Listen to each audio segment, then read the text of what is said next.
If you run a small business, your time is your most valuable asset. You need constant, high-quality visuals for social media and your website. But manual photo editing just takes too much time.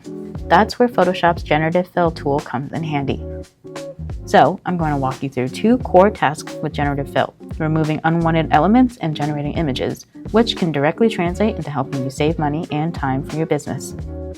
So let's start with cleaning up a shot. This picture's fine, but say you just want the backpack in this picture. It obviously has someone's arm and hand in it, so to remove it, you can either use the polygonal lasso to select the arm and hand you want to remove, or you can use the magic wand to select the part of the photo you want to remove, which is a lot easier. If it doesn't get all of it, you can switch from the magic wand to the quick selection tool to get the rest.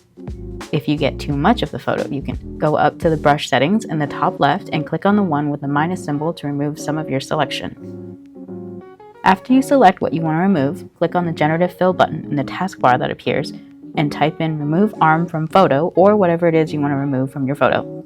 Then click on the Generate button. Once it's done generating, it'll present 3 variations you can choose from on the right side.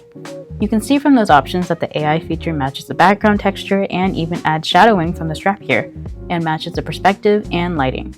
You can either choose from the first 3 variations, or if you're not happy with those, you can choose one that's relatively close to what you're looking for and click on the Generate button again. Then it'll generate 3 more options, and you can keep generating more options until you find one you're happy with. From the Layers panel, you can see that the AI-generated edits created a new layer, meaning this feature works non-destructively.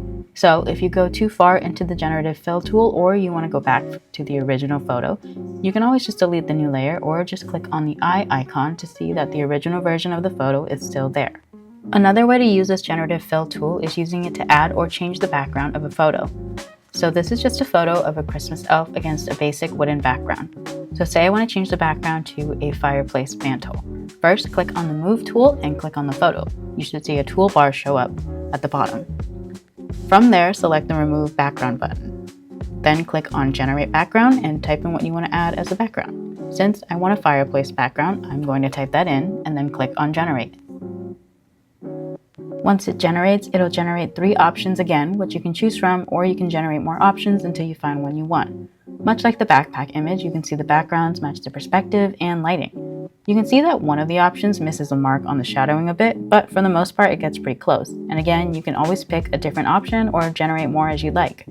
Generative Fill isn't just for fun, it's about efficiency and scaling your visual content. It's the closest thing to having a full-time design assistant for your small business. So if you're ready to stop wasting time on manual photo editing, give the Generative Fill tool a try.